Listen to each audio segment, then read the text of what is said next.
राजेश खन्ना ने डिंपल कपाड़िया को नहीं दी फूटी कौड़ी। मौत से पहले बदल डाली थी वसीयत, इन्हें सौंपी करोड़ों की संपत्ति। हिंदी सिनेमा के पहले सुपरस्टार राजेश खन्ना की जिंदगी की कहानियां लोगों को आज भी बेहद पसंद आती हैं। राजेश खन्ना की अदाओं पर लड़कियां मर मिटती थी। लड़कियां उनकी सफेद कार लिपस्टिक से लाल कर देती थी, जैसे किस्से राजेश खन्ना के बारे में खूब मशहूर हैं। ये सच है कि जैसी फैन फॉलोइंग काका की थी, वैसी किसी की नहीं रही। कहते हैं कि सिनेमा घर में बैठे दर्शक उन्हें अपने जैसा ही समझते थे। शायद दर्शकों से होने वाला यही जुड़ाव उन्हें इस कद का सुपरस्टार बनाता है। ऐसे गजब के कलाकार राजेश खन्ना ने सक्सेस के साथ साथ खूब पैसा भी कमाया और अरबों की प्रॉपर्टी के मालिक बने। जिस एक्टर पर उस दौर की लड़कियां मर मिटती थीं, वो एक्टर अपनों के प्यार से हार गया। राजेश खन्ना अपने पारिवारिक मसलों को लेकर काफी चर्चाओं में रहे। डिंपल कपाड़िया संग उनकी शादीशुदा जिंदगी कुछ खास नहीं रही। कुछ उम्र का फासला, कुछ राजेश खन्ना की आदतें ऐसी रही कि इनकी शादीशुदा जिंदगी खुशनुमा कभी नहीं रही।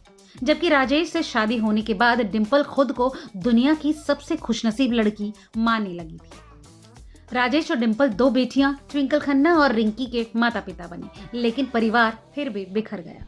समय के साथ राजेश खन्ना का स्टारडम फीका पड़ने लगा। अमिताभ बच्चन का जमाना आ गया। कुछ राजेश खन्ना का अक्खड़पन, कुछ अपनी तरह से जीने का अंदाज ऐसा रहा कि रिश्तों की टूटन और फिल्मों में मिली असफलता ने उन्हें बुरी तरह से तोड़ दिया। काका डिप्रेशन में रहने लगे और साल 2011 में राजेश की तबीयत अचानक बिगड़ी तो बिस्तर पकड़ लिया। चेकअप हुआ तो कैंसर डिटेक्ट हुआ। इस बीमारी का भी काफी लंबा इलाज चला। राजेश खन्ना आखिरी समय में अपनी फिल्म आनंद के किरदार की तरह ही जिए। उनके करीबी रहे भूपेश रसीन बताते हैं कि राजेश अपनी मौत के करीब साल भर पहले समझ चुके थे कि अब उनके पास ज्यादा समय नहीं है।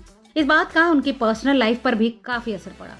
जैसे जैसे उनका अंत समय करीब आता जा रहा था, कैंसर उन्हें खाता जा रहा था। कहते हैं कि अपने आखिरी पलों में राजेश खन्ना खामोश रहते थे। बस यही चाहते थे कि उनकी बेटियां आंखों के सामने रहें।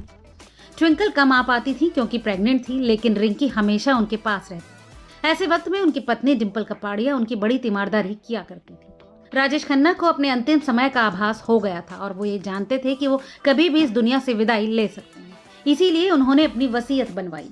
यासिर उस्मान की किताब कुछ तो लोग कहेंगे में इस बात का जिक्र किया गया है। इसके मुताबिक राजेश खन्ना से डिंपल को कुछ नहीं चाहिए था। उन्होंने कहा था कि मुझे कुछ नहीं चाहिए, जो देना है अपने बच्चों को दे दीजिए।